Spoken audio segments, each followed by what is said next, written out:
We have to work together to achieve our goals, including a fair hospitality the Ghanaian delegation has enjoyed here in South Africa. For an organization that represents some 30% of global GDP and some 42% of the world's population, the importance of BRICS, comprising Brazil, Russia, India, China, and South Africa, to the economic growth and the promotion of progress and prosperity around the world cannot be stressed enough. And I must applaud successive leaders of the BRICS countries for sustaining the relevance of this body. Excellencies, never has there been a time in recent history where malevolent forces have combined in such a manner to bring hardships to the world, especially to those of us in Africa. We are indeed operating in the most difficult of times. The interlocking challenges and the convergence of crises we are faced with pose existential threats that require immediate solidarity and collective action. It is obvious that the world has virtually run out of time to work together in the spirit of multilateralism. If we do not renew our commitments to build, keep, and consolidate peace and democracy all over the world, we would have to brace ourselves to live in a new and more dangerous world today and in the future. The issues of peace, progress, and prosperity in BRICS countries and Africa are deeply intertwined, which presuppose that ensuring the development of Africa should be in our common interest, which will help right the historic injustice of Africa, the richest continent in the world, being as a result of systemic exploitation, the continent with the highest number of the poorest people.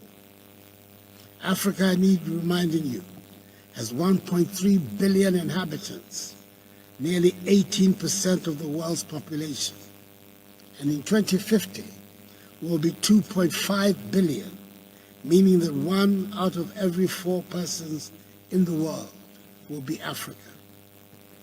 Now more than ever, strong partnership between the BRICS nations and Africa, reinforced political dialogue, and expanded cooperation in the fields of economic growth and international security are required.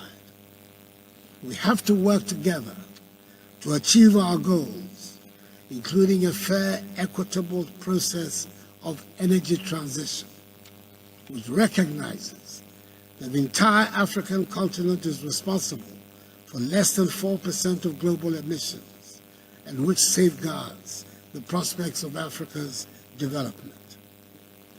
Excellencies, I urge this meeting to address one issue of importance for us in Africa, and I believe for the world generally.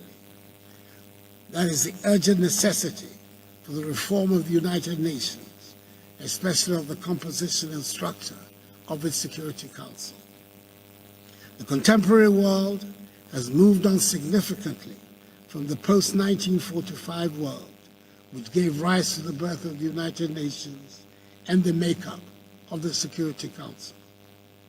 The world of 2023 is not the world of 1945. The crisis of the global financial institutions and of global governance under the United Nations system, which were created from the rubble of the Second World War, is a deep crisis.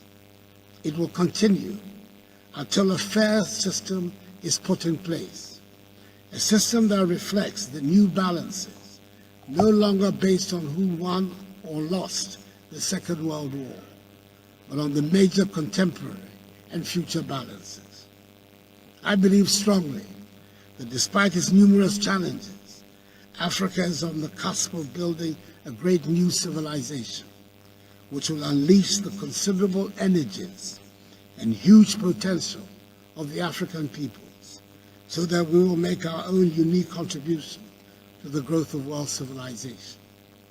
Together, working with the rest of us on the continent and with our increasingly educated, skilled, dynamic and growing youthful population, operating under the aegis of the African Continental Free Trade Area, whose Secretariat Ghana has the honor to host. I'm confident a strong partnership with the BRICS nations can help construct a prosperous and self-confident Africa. I'd like to end by extending hearty congratulations to Prime Minister Narendra Modi on India's historic achievement of yesterday. I thank Your Excellencies for your attention.